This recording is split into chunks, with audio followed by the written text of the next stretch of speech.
For this project, what I want you to know about me, the first thing you're going to do is gather photographs from your phone and email them to yourself.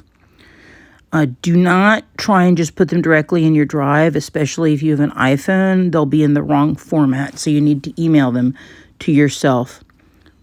Emailing will automatically convert them into JPEG format, which is the format you need for this project. So when you're choosing photos, think about a recent photo of yourself or photos of yourself throughout your life. Think about people who influenced you. Think about things that you're good at. And think about things that you believe in. So I picked a recent photo of myself, a drawing of myself, a picture of my dad when he was young because he's had a lot of influence on me, and a photograph from a Black Lives Matter rally that I was at. Most or all of the photos should be pictures that you took yourself. And select more photos than you're actually going to end up using. Next, you're going to create your background. You're going to go to a website called wordclouds.com. Click on the word list and then click on paste type text. And you're going to take your favorite quotes from, for me, I picked a lot of quotes from different artists, but you're going to take all your favorite quotes. I picked different quotes from different artists, and I put them in there, and I also picked some quotes from the poet Maya Angelou. I picked a quote from the science fiction writer Isaac Asimov, and I just copied and pasted them right into the wordclouds.com window with putting all the different quotes together. I mean, you could put a Bible quote, you could take the lyrics to your favorite song, anything that's meaningful to you, just so you have roughly about a paragraph or two at least of quotes. The more words, the better. So what a word cloud does is it creates a design by making the most frequently repeated words larger and the least frequently repeated words smaller. But it takes out common words like the, and, to, and it mainly focuses on the words that give meaning to the script. Now, I picked a square shape, which is what I want you to do. You can pick the font. So you've got the shape, the font, you can pick the colors. In this case, I picked a gradient. So with a gradient, it's like an ombre, like how people have been doing their hair with the different colors in it. It transitions from one color to another. So I picked from light blue to dark blue. It's best to pick a cool color for your background, but you can also choose from color schemes. But what you want to do is you want to pick a background that's going to recede, and cooler colors such as blues, purples, greens tend to recede, and warmer colors tend to pop out. So avoid reds, oranges, and yellows because they're going to distract from your foreground. You want something that's going to fade. So you're going to export it as a PNG, a portable network graphic. So you're going to go to where it says File and then Save as Image. And it's going to download it to the desktop of your computer, and you are going to go to a website called Photopea and open it in Photopea. So it's just www.photopea.com. So you're just going to do File Open, but you're going to need to log in. This is very important. You're going to be using your school Google account to log in, so you're going to do Login with Google. And then you're going to do File Open, and you're going to change the size of it. So change from pixels to inches so you can actually see what the size is, and change the DPI to 300. So I made it like 11 by 11 inches and a DPI of 300. That's the size that you want. Go up to the top and click Select and select Color Range, and then hover your mouse over the white background and click on it, and then hit the backspace button. That will delete the background completely. Then you're going to do Layer, New Layer, and you're going to put another layer underneath the layer with the words in it. Click the layer that says Background and drag it to the top so that the layer underneath has the color in it. And then you're going to do Edit, Fill, and you're going to fill that background layer with another color. I picked black temporarily. I'll change it later. Now I'm going to go up to the layer that says background that has the words in it, and I'm going to do edit, transform, and warp. And I'm just changing the shape of the words. I'm going to hit the check mark, and that will accept the changes, and then I'm going to do edit, transform, distort, and then I can do edit, transform, perspective, and just edit, transform, scale, and just try the different ways that you can transform the letters and manipulate the text so that it looks different. Because remember, people aren't really going to be reading the text. It's just going to create an interesting background for your photo collage. If you do change the size and you do edit, transform, scale, and you pull it, it will get distorted. If you don't want it to distort and you want the aspect ratio to stay the same, and you do edit, transform, scale, just hit the shift key and the proportions will stay the same and it won't get stretched. And anytime you want to transform something by doing edit, transform, scale, and you want to keep the proportions the same, always hit the shift key and hold it down the whole time you're transforming it. And if you want to be able to stretch it and distort it, now I'm doing edit, transform, rotate, then you can not hold the shift key and you can distort.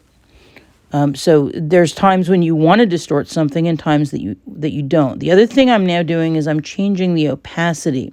There's a slider on the right, and I'm making my words more transparent. And part of the reason why I'm doing that is I want them to recede into the background because I'm going to put the photographs on top of it.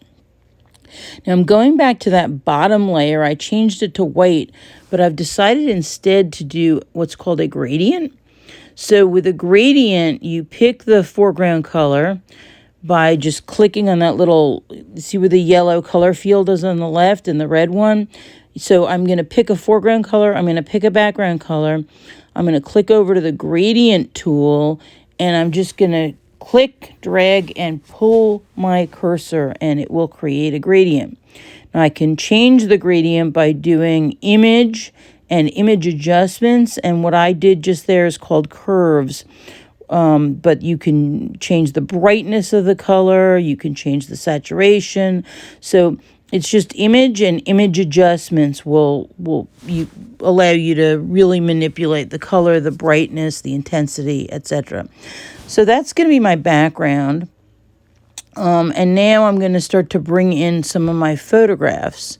So I'm going to open up a photograph, one of the photographs that I emailed myself, and I want to take out the background of this photograph.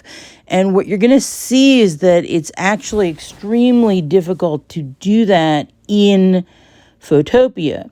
I'm using the magic cut tool, and I'm trying to take out the background, and I end up taking out too much, too little. It's very frustrating. So what I'm going to do instead is I did file open, I opened it, I resized it, and now I'm trying to take out the background. And I'm finding it a little bit frustrating. I'm not getting exactly what I want. I'm trying the eraser, I'm trying the magic cut tool, and it's just not doing it for me. So what I'm going to do instead is there's this really great program called Background Burner, and I'm going to it's almost like cheating. It works so well. So what I'm going to do is I'm going to save my image, and I'm going to actually save it as a PNG. I've cut out some stuff, but it's just not as perfect as I'd like. So I'm going to do File, Save As, and I'm going to save this image of myself as a PNG or portable network graphic. And then I'm going to open up a new window, and I'm going to go over to the website Background Burner. It's just, if you type into Google Background Burner, it'll come up. But once you get to Background Burner, you also need to log in. Do not try and use the site without logging in. And you're going to just pick Login with Google and use your school username and password. That's fine. So I'm going to head over right now to Background Burner. Prior to this, I had hit Edit, Select, Magic Cut, and it really didn't do the trick for me. So now I'm going to just go over to, I'm saving my file. I'm now going to head over to the background burner website. I'm opening up a new window, and I'm logging in. I'll show you I logged out, and now I'm going to log back in. It's very important that you log in. And then I'm going to open up the file that I just saved, which has a lot of stuff already cut out, and it's actually just going to automatically cut out the background. Now, you're going to have to click the Touchup option, and the green plus will allow you to add back stuff in, and the red minus will allow you to subtract. So you can get a much more accurate, you just use your cursor, and the green will add things back in, the red will cut stuff out, and you'll get a much more accurate version of your cutout image. Now, when the background burn is complete, you're going to save it as a PNG with a transparent background. That's very important because you're going to need to, you're going to want to open it in Photopea as another layer. So I'm going to go over to Photopea. I'm going to do File Open. There it is as another layer. I'm going to change the image size. Again, the DPI should be 300. And I'm going to make it a lot smaller, only 4 inches high. But I need to make sure when I do it that I'm connecting the aspect ratio. So you have to click that little lock so that the aspect ratio is locked. And once I've done that, I'm going to do Select All, Edit Copy, and I'm going to paste it over my background. Then I'm going to use the Move tool to reposition it, get it exactly where I want, and then I'm going to start adding some of my other photos. So I've decided that I really like that photo of, let's see,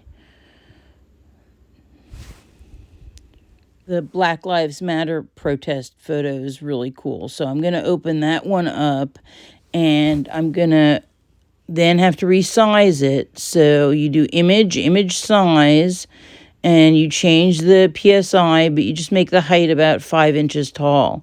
And then you do Select All, Edit Copy, and you're going to paste it into your thing. Now, it's much too bright, so I'm going to change the opacity, and I also want to change the size. So Edit, Transform, Scale, hold the Shift key so it doesn't look distorted. Then you can do Edit, Transform, Rotate to rotate it, and then you can slide the opacity to make it more transparent. You can also drag the image lower so that it's that layer is underneath the other layers. So you can arrange which layer is on top or on bottom.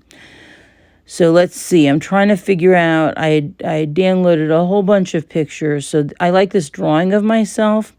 But what I'm going to do is select color range. So I put my cursor over the black, and I decided to select just the black color range. And what I'm going to try and do is I'm going to try and take that selection, and I'm going to do Edit, Fill, and I'm going to fill that selection. Let's see. I deleted it. Now I'm going to paste it in there, and it's white. So what I did was I selected an area by select color range, and then I did Edit, Fill, and I filled that area with white, and then I hit Copy, and I pasted it in. So it's my original drawing, but just the black lines, and I changed the black lines to white. So I just did selected the black lines, did select color range, selected the black lines, then I did Edit, Fill, and I chose white as the thing I was going to fill them with, and then while it was still selected, I did Edit, Copy, and I pasted that drawing into my folder. Now, what I'm doing now is I'm doing image and image adjustments. So I'm adjusting the color, I'm adjusting how bright it is. I thought it was a little bit overwhelming when it was just all white and too bright. I'm also changing the opacity so it fades a little bit in the background, which is, I'd also done that with the Black Lives Matter image. It's sort of fading in the background. It's what I want you to know about me, but I don't want it to conflict with the foreground image of me. It's almost like the image of me is who I am, and the stuff in the background that's kind of faded is what's inside my head. So I'm opening up this image of my dad when he was young. I changed the DPI to 300. I changed the size to about 4 inches. I select all, edit, copy. I pasted it in there. And then I'm going to change the size, edit, transform, scale. I'm going to do edit, transform, rotate to put it at an angle. And I'm going to change the opacity to fade it a little bit. So when I'm done doing that, I'm just going to skip through this part because it's a repeat of what I've done before. I'm going to start moving around the different layers by just clicking on the move tool and clicking on each layer and moving the objects within the layers. I'm going to keep messing around with the opacity. I'm going to do image adjust and keep messing around with the images to see if I can get different parts brighter or duller. And I'm also using what's called the burn tool. I find the edges of my head were a little bit too bright, so I went to that layer which has me in it, and I'm using the burn tool to go around the edges of the hair and make them a little darker so they don't pop out as much. I'm going to use the eraser, but you can actually adjust the size of the eraser, and you can also adjust how hard or fuzzy it is. You'll see at the top there's adjustments for the different tools. So I'm just keep going back and tweaking it, making it look a little bit different, changing the opacity just to see that everything looks the way I want it to look and says what I want it to say. So when I'm done doing all that, I'm going to want to add in a text layer. And I've decided that since there's an image of me at a computer typing, that I want the text layer to be, I want the text layer to actually say, look like a typewriter. So I'm going to pick the font that looks like a typewriter, and I'm going to be using that. So I'm going to click the T for type tool, and I'm pulling out a text box. And I'm trying to figure out where I want the text to go, but I can always move it around later. So I just picked the font that looks like a typewriter, and I'm going to change the size of the font. I ended up having to make it like about 150 pixels. So it's going to be a lot larger than you think. You can also change the color of the type. I picked white because my background is dark. So once I have that figured out and I have the type that I want and the size of the font and the color of the font, I'm going to click on the T for text and I'm going to begin typing. Now you can center your text and it will be centered within the box, or you can justify it left or right. There's a lot of things you can do to manipulate the text, but once you're done typing it in, if you click the check mark at the top, you can still go back in and edit the text. You can use the move tool to move it. You can do edit, transform, scale. You can even click on the text layer and the T for text and go back in and edit your words if you misspelled something. I think in this case I misspelled my own name. So there's a lot of things you can do. If you get frustrated and you feel it's getting messed up and you're not sure what went wrong, you can even delete the text layer and then create a new text layer. So when I'm done messing around with my text layer, I may want to move it around. And one of the things you're going to find is that when you try to move the text around, you might inadvertently move the layer below it around. And if that happens, it's going to be very frustrating. So what you can actually do is you can actually go and lock a layer with a little, that little padlock. You click on a layer and you click on the padlock, it'll lock the layer below it so that when you move the text around, you don't accidentally move things that you don't want to move. Now, when you're done, you can save your entire document as a PNG, a portable network graphic. But the problem is it's now a flat document. So what you want to do instead is you want to publish it on the web, which is something you can only do if you have a Photopea account. You don't need to spend any money. It's a free account. But what you're going to do is File, Publish to Web, and it will publish that layered document to the internet. So you're going to click Publish Online, and then it's going to publish it. If you find that the image is too big and it won't publish it, you can change the size of your image. Like mine was originally 11 by 11. I changed it to 8 by 8. And you're going to do Publish Online, and it's going to give you a website address, and you need to copy and save that website address with your layered document. You're going to also be saving your finished file as a PNG, a portable network graphic. And what you need to do is you're going to need to hand in your finished collage as a portable network graphic. And in the comments, you're going to have to paste in the URL that has the layered Photopea file on it. Okay, I need the layered Photopea file. The way that you're going to hand that in is you just go to the assignment and you're going to comment on the assignment by pasting in that web address. And you're also going to upload your finished collage.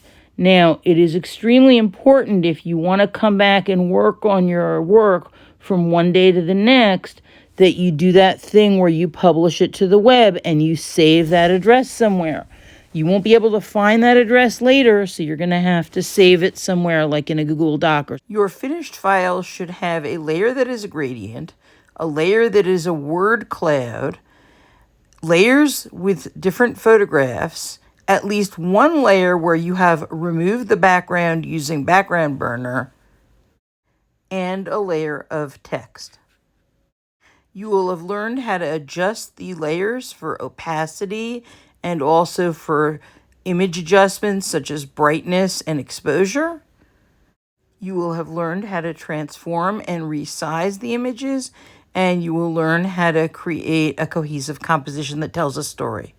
And finally, you'll have learned to have saved both a layered version and a flat version of your work and turn it in via Google Classroom.